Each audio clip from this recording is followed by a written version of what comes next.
하루 사이 코로나19 확진자가 10만 1,000명을 넘어섰고 사망자도 1,500명을 넘어서고 있습니다.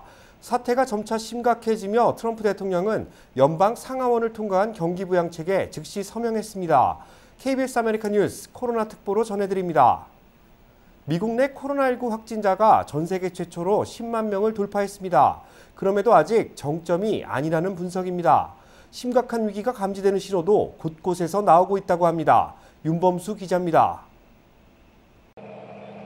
어제 중국과 이탈리아를 단숨에 넘어 최다 확진자 보유 국가가 된 미국. 이제 확진자 10만 명을 돌파하는 전 세계 첫 번째 국가가 됐습니다. 사망자 수도 2,000명에 이르고 있습니다.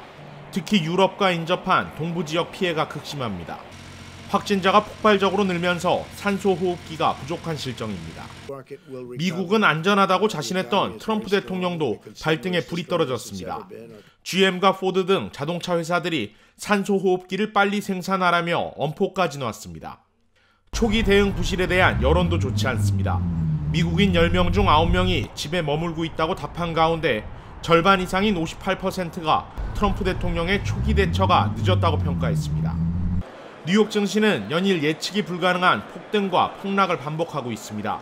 미국발 경기 침체는 전 세계 경제에까지 큰 영향을 미칩니다. It is now clear that we have entered a recession as bad or worse than in 2009. 하룻밤 자고 일어나면 감염자가 10,000명 이상 늘어나는 상황. 전염병 학계 전문가들은 확진자가 나날이 배가 되는 현 추세로 봤을 때 미국 내 코로나19는 3주 안에 정점을 찍을 것으로 예측하고 있습니다. 그리고 다시 내리막을 걷는 3주를 더하면 앞으로 코로나19를 상대로 한 미국의 전쟁은 지금부터 6주가 가장 중요한 시기가 될 것으로 보입니다. KBS 뉴스 윤범수입니다. 뉴욕 일원의 코로나19 확진자가 폭증하며 장비와 인력 등 병원 내 인프라 부족이 점차 심각해지고 있습니다. 제휴사 뉴욕 KBTV 김은지 기자입니다. 미국 의료 체계는 하루 1만 명씩 폭증하는 코로나19 환자들을 감당해내지 못하고 있습니다. 중증의 환자는 많은데 이들에게 줄 인공호흡기가 부족합니다. 머지않아 의료진은 어느 환자에게 인공호흡기를 배정할지를 결정해야 하는 상황에 놓일 전망입니다. 미국 내 감염자가 가장 많은 뉴욕주의 앤드류 쿠오모 주지사는 연일 병상, 장비, 인력 부족을 호소하고 있습니다. 기존 보유하고 있던 4,000개의 인공호흡기에 더해 7,000개를 추가로 조달했으나 필요 수량의 절반 이상이 부족해 인공호흡기 장비를 환자 2명이 사용할 수 있도록 승인했습니다. All hospitals have to increase their capacity by 50%. We're asking hospitals to try to increase their capacity 100%. Because we need that many beds. We're also looking at converting dorms, we're looking at converting hotels. 인력 확보를 위해선 은퇴했거나 더 이상 환자를 보지 않는 의사와 간호사 수천 명을 코로나19 대응의 최전선에 세울 예정이며 뉴욕대, 그로스만 의대 등은 졸업반 학생 중 일부를 조기 졸업시켜 의료 현장에 투입시키기로 결정했습니다. 한편 의료진들의 보호 장비 부족 실태가 심각한 것으로 알려져 우려가 가중되고 있습니다. 뉴욕시에서만 하루 동안 6,400건의 신고 전화가 들어온 것으로 확인됐는데 이는 역대 최대치로 2001년 9.11 테러로 세계 무역센터가 무너졌을 때보다도 많은 것입니다. 당국이 지침을 바꿔 의료진은 코로나19 확진 판정을 받아도 증상이 없으면 계속 일할 수 있도록 해 의료진들 사이에서 감염 공포가 확산하고 있습니다. KBTV 뉴스 김은지입니다. 연방 상하원을 통과한 2조 달러 규모의 경기부양 패키지 법안이 트럼프 대통령의 서명을 거쳐 정식 발효됐습니다. 연방 재무부는 신속한 지원을 위해 지급 대상 기준 선별에 한창입니다. 혜택을 받을 수 있는 경우 그리고 받기 어려운 기준에 대해 자세히 알아봤습니다. 경기부양 패키지 수혜 대상자는 2018 회계년도 세금 보고를 마친 사람 중 사회보장 번호를 가지고 있는 사람입니다. 하지만 2019 회계년도 세금 보고를 마친 뒤 이미 환급을 받은 경우 연방국세청은 최신 세금 보고 자료를 기준으로 삼을 수 있습니다. 쉽게 말해서 시민권자나 영주권자, 그리고 취업비자 소지자 중 합법적인 노동을 통해 수입을 창출한 뒤 세금 보고를 마친 사람은 모두 혜택을 받습니다. 반면 체류 신분은 확실하지만 현금으로 수익을 얻어 세금 보고를 누락한 경우는 혜택을 받을 수 없습니다. 사회보장번호가 아닌 개인 납세자 번호로 세금을 보고하는 사람도 이번 혜택에서 제외됩니다. 서류 미비자 또는 취업비자 소지자의 배우자 등이 이에 해당됩니다. 원칙적으로 노동이 허가되지 않는 유학생들 역시 세금 보고를 하지 않기 때문에 혜택을 받을 수 없습니다. 하지만 학교에서 사회보장번호를 받은 뒤 캠퍼스 내에서 소득을 얻어 세금을 보고한 일부 유학생들은 혜택을 받을 것으로 전망됩니다. 자녀 한 명당 지급되는 $500도 기준이 각기 다릅니다. 차일드 텍스 크레딧의 성격과 동일하므로 2018 회계년도 세금 보고 기준 만 17세가 된 자녀들은 혜택을 받을 수 없습니다. 또 세금 보고 기준으로 서류상 존재하지 않던 자녀, 즉 지난해 세금 보고 기간 이후 출생한 자녀들도 혜택에서 제외됩니다. 한편 이번 경기부양 법안은 실업급여 수당 기간과 금액을 상향 조정합니다. 기존 최대 26주 지급에서 13주를 연장했고 주당 $450의 기본 실업급여에 특별수당 $600를 더한 최대 $1,050를 4개월간 지급하는 방안을 검토하고 있습니다.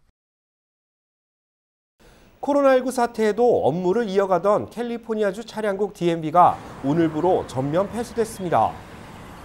DMV는 코로나19 사태 악화에 따라 캘리포니아주 내 170개 사무소를 일시적으로 폐쇄한다고 밝혔습니다. 이번 조치에 따라 사전 예약을 통해서만 제공되던 주행시험과 방문 서비스가 모두 취소됐습니다.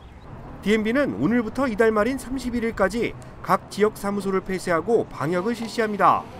직원들은 다음 달 1일부터 출근해 온라인 서비스 진행에 대한 교육을 받을 계획입니다. DMV는 방문 서비스가 중단되더라도 일부 서비스는 온라인을 통해 처리할 수 있다고 밝히며 사무소가 다시 문을 열게 될 경우 이를 추후 공지할 것이라고 밝혔습니다. 코로나19 사태 악화에 따라 서부해안 배치가 결정된 해군 병원선 멀시호가 오늘 LA항에 도착했습니다. 지난 23일 샌디에고항에서 출발한 병원선 멀시호가 오늘 오전 LA항에 정박했습니다. 병상 1000여 개와 집중치료실, 800여 명의 해군 의료진이 탑승한 이동식 군병원 멀시호는 캘리포니아주의 병원 부족 현상을 해결하기 위해 투입됐습니다. 하지만 멀시호는 전염병 치료시설을 갖추지 않고 있어 코로나19 환자가 아닌 일반 환자 치료에 활용될 계획입니다. 한편 개빈 뉴섬 주지사와 에릭 가세티 LA 시장은 오늘 LA항에 정박한 멀시호를 직접 둘러봤습니다. 코로나19 사태가 장기화됨에 따라 전국민 대상 인구조사인 센서스 일정에도 일부 변동이 생겼습니다. 보건지침 준수와 정확한 인구조사를 위한 조치로 풀이됩니다. 김경일 기자입니다. 센서스 인구조사는 이미 12일부터 전화와 온라인 참여로 시작됐습니다. 센서스 일정은 코로나19 여파에도 모두 정상적으로 시작됐지만 방문 일정이 변경됐습니다. 당초 5월 중순부터 시작될 예정이던 무응답 가정을 대상으로 한 방문조사 일정은 5월 말로 연기된 상태이고 참여할 수 있는 기간도 7월 31일에서 8월 14일까지 연장되었습니다. 센서스 조사에 참여하지 않은 가정을 대상으로 방문조사가 실시되는데 코로나19로 각 가정에서 방문조사를 기피한다는 우려도 있습니다. 이에 센서스국은 현재 진행 중인 온라인과 전화 참여를 당부했습니다. 사회적 거리 두기와 자가 대기 명령으로 집에 머물고 계시는 지금이야말로 2020 census.gov를 통한 온라인이나 전화로 인구조사에 참여하기 가장 좋은 기회이고 방문조사도 받지 않는 최선의 방법이 되겠습니다. 오늘자 센서스 참여 현황은 전국 30.2%, 캘리포니아주 29.4%입니다.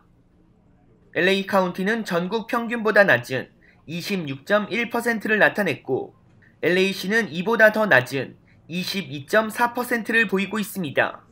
오렌지 카운티는 전국 평균보다 높은 33.9%입니다. 센서스국은 특히 비상사태나 재난 발생 시 인구조사 결과는 긴급 대책 지원의 소중한 자료로 활용되고 있어 정확한 집계가 이루어져야 코로나19처럼 응급 상황에도 최대한의 혜택을 받을 수 있게 된다고 강조했습니다. 특히 정확한 집계를 위해 현재 진행 중인 센서스 온라인과 전화조사에 한인들의 참여를 당부했습니다. KBS 뉴스 김경일입니다.